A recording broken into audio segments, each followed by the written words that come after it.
Am I the a-hole for telling my mother that it was her decision to have kids? I, 28 female, have never had a good relationship with my mother. She and my dad married young and had 4 kids. Me, 2 sisters, 27 female and 24 female, and my brother, 20. My parents' marriage was highly toxic, and they divorced when I was 17 because my mother had an affair with her now second husband. Mother and hubby number 2 have 1 child together, female 10. Ever since we were kids, my siblings and I have been subjected to my mother's mantra of, I gave you life, so you should be freaking grateful. From the time we were young, my mother would use the above phrase to gain anything. From our sweets, our birthday money, to taking a percentage of payslips when we joined 6th form, ages 16 to 18 education in the UK. My siblings and I have been fortunate enough that our paternal grandparents are well off, and they paid for our university fees, minus my brother who chose not to attend university. However, our grandparents are in declining health and have decided to give us grandchildren our inheritance early so they can watch us enjoy it, and not have this trust to put on my dad to sort out our portion when their time comes. My brother decided to buy a car with his and save the rest to travel. My 2 sisters are spending it on their growing families, while I decided to use my portion for a mortgage deposit, and I'm weeks away from buying my first home. My mother is enraged at our choices. When she found out that her ex-in-laws had given us all money, she yelled at how it was unfair that our younger half-sister missed out, and how we have a rule that she gets a percentage of our inheritance, because I gave them life and they need to learn to be freaking grateful. And then extended it saying how we never appreciated her sacrifices for us. How we butchered her body, drained her mental state, and caused her divorce because our dad was too focused on us rather than paying attention to her, which caused her to cheat. I snapped at my mother and told her to shut the heck up. I told her that we didn't ask for her to bring us into this world because she chose to have kids. And if I had a chance to change who my biological mother was, I would, because she's always been a crappy one. Now she's telling the family that I don't appreciate her struggles with parenting, and I've upset her so badly that she's unable to focus on areas of her life that need her. For example, my half-sister, her job as a nurse, etc. My sibling sided with me, but our half-sister has sent me texts saying I need to say sorry for being mean. My stepdad, not a word I want to use, has called me an a-hole for speaking to my mother harshly. Am I the a-hole? Now for the top comments. Not the a-hole. Your mom is toxic, and she likely royally ruined her youngest daughter by making her believe she's a victim of your grandparents' generosity.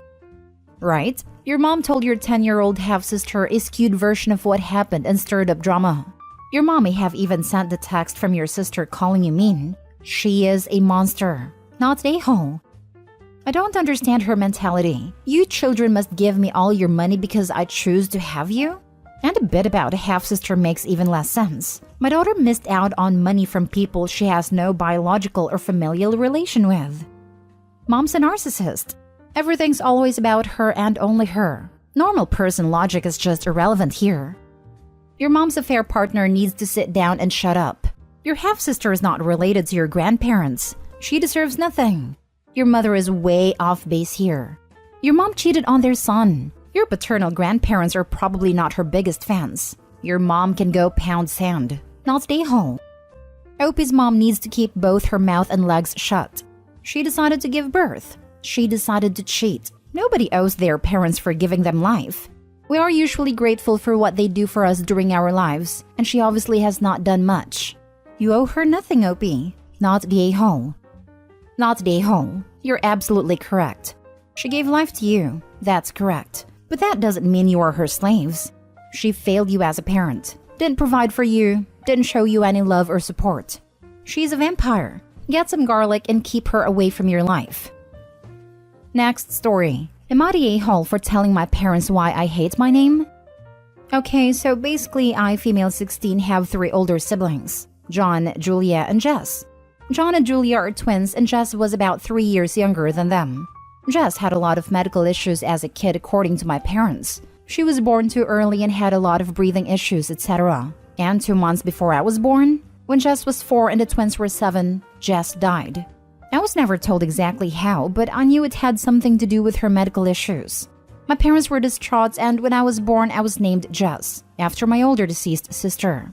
See, the issue was that being directly named after the dad-daughter starts up problems. My older siblings refuse to call me by my name. They call me by my middle name or just don't refer to me at all. And as a kid, I always wanted to be friends with them. But they're a good 7 years older and have apparently already bonded enough with the original Jess that they don't really want to interact with me. My parents are even weirder. They put photos of original Jess on my birthday and look like they're about to cry whenever they say my name.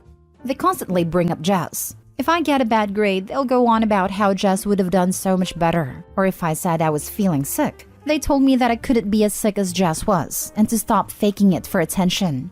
Don't even get me started on my parents' friends because they just keep giving me weird looks. I can't live out the shadow of original Jess, which sounds horrible but honestly it's true. A few days ago, my mom got a letter from my old school where they used the nickname Anna, my middle name, and my mother blew up on me. She called me ungrateful and said I was ruining my sister's image and good name and destroying her soul or something. And I blew up on her too, explaining why I hated using the name Jess and how it was stupid naming me that, and how I can't keep living in the shadow of a kid who died nearly 17 years ago. Harsh, I know, but I was so angry. My mom, dad, family, friends, and even my own friends are telling me that I'm the a-hole here, that I shouldn't have gone off on her, but my siblings are saying that I said what needed to be said. And to be honest, I like having their approval. So am I the a-hole for telling my mom why I hate my name? Edit. Reading the comments, I do have to note that I love my parents. They've been great parents except for the name thing.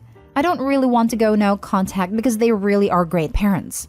Like them moving across the country for me because I found a performing arts school. But honestly, I understand my siblings as kids not wanting anything to do with me. If I was in their position, I wouldn't want to either. And also, all the names are fake. My name isn't actually Jess, but I do appreciate all the J-name jokes. Not the a-hole. Not even a little bit. Honestly, I think it's super twisted that they named you after her. They robbed you of your own identity because they hadn't processed their grief. My thoughts exactly. The parents are awful for doing that. Right. Opie's definitely not the a-hole. In fact, this whole story reads like the beginning of good creepypasta or no sleep. I hope that they can find some peace and that Opie continues to use her own unique middle name. Also, good on her siblings for standing behind her on this issue. Not the a-hole. Why would anyone name their youngest kid after older late sibling? And what image does your late sister have? She died at 4. Your parents are projecting unhealthily and robbing you of your own identity.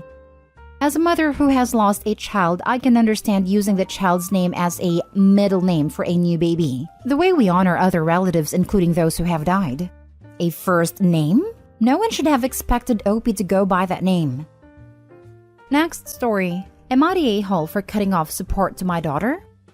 I, 52 male, have 3 children with my ex Tracy, 50 female, Michael, 28 male, Linda, 25 female, and Victoria, 23 female. We split because Tracy had an affair with Stan, 55 male, to whom she is now married. We never shared with the kids the reason for the divorce as I didn't want them to blame either of us. This backfired, as the kids saw their mom move out of the house into a small apartment and me keep living in the house and remarried 2 years after the divorce. So they saw me as the bad guy. Stan and Tracy let them pretty much do whatever they wanted. And I had to be the disciplinarian who made sure homework was done, appointments were made, and deadlines were met. My 2 oldest eventually came to realize that I was not a bad guy. My son, when he found out that his mother had put nothing away for college for him as outlined in our divorce decree, and she told him to take out loans. While my daughter, when she realized that her grades were going to keep her out of her desired program in school.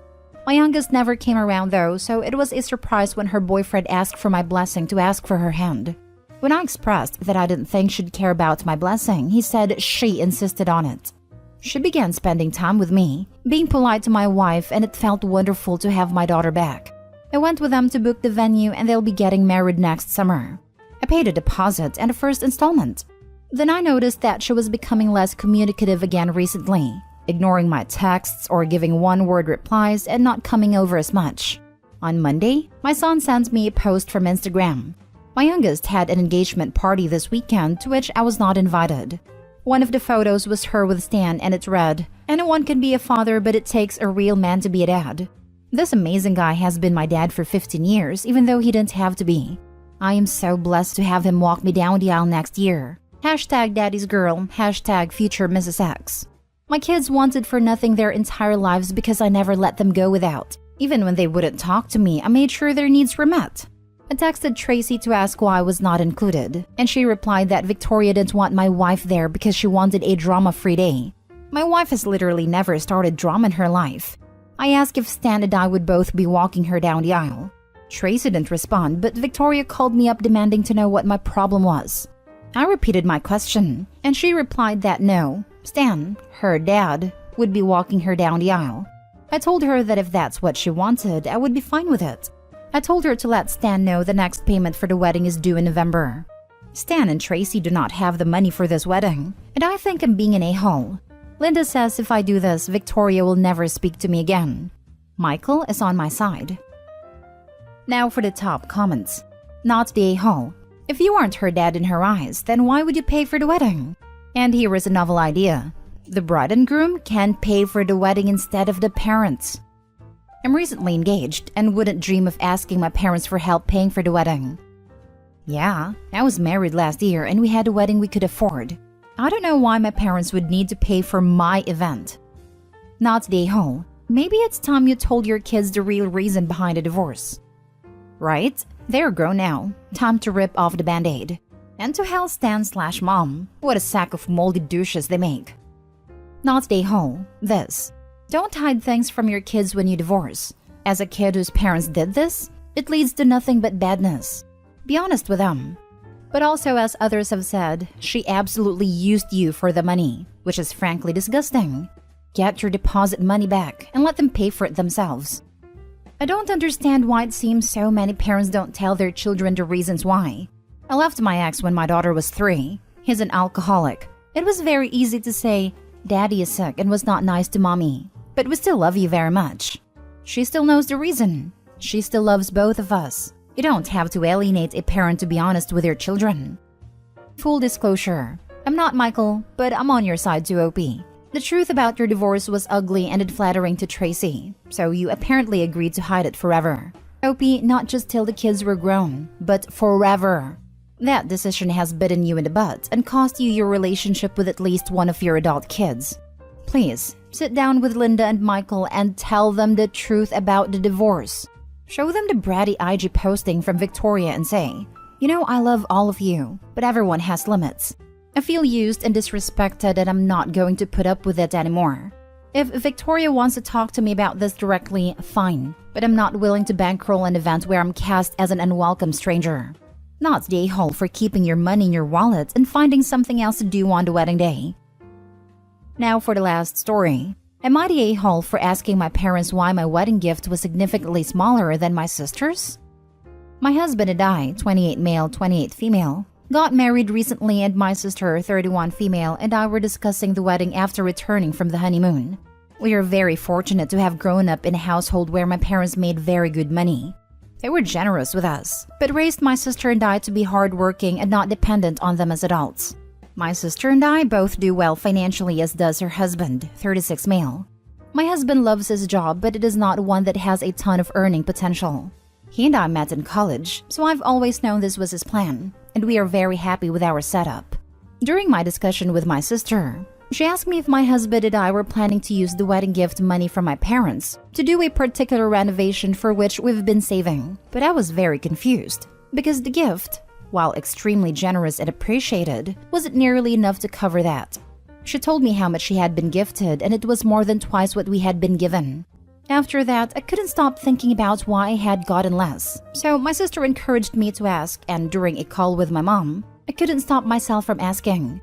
Her response was that it wasn't my business, but since I did ask, my sister has chosen a partner that can accommodate the lifestyle she's used to, so they've gifted her accordingly. They also gifted me accordingly to the lifestyle I've chosen. We are not entitled to gifts of any size in life, but I still can't help feeling hurt that my parents feel that my husband and I are less deserving than my sister and her husband based on income. Meanwhile, my parents are angry at both my sister and me for having this discussion and bringing it to them. Not the a-hole. There's a lot of reasons that would have made sense and been okay, including a simple, we're not in the same financial situation we were in when we gave your sister her wedding gift. But to make it about how much you guys make is basically a passive-aggressive way of saying, you got less because you picked a partner we feel is beneath you. Amen. Wait for the shocked Pikachu face when OP goes no contact and then have kids. It will be cruel to not let Grammy and Grampy see their cheer-ups. Not today, Hall, and I don't understand your parents' reasoning. Seems like they just want to punish you for choosing a spouse that makes less money than they would have preferred. Honestly, if your sister's husband is so well off, why would you need additional money as a gift? That was my first thought and response. I've seen this firsthand in my extended family.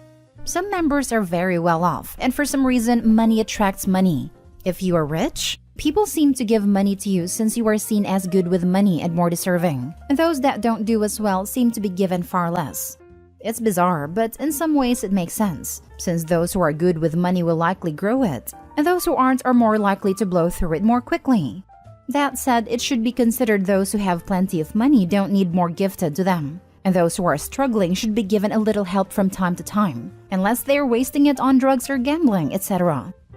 What's weird logic? Your brother-in-law makes more so we gift them more? Your husband makes less so we gift you less? Sounds backwards. Also sounds like they're punishing you for choosing who you married. That was my thought. My family makes less money than my sisters. My parents are always giving me things they aren't giving her. We also have kids and they don't. But my sister nor her husband couldn't care less who gets what.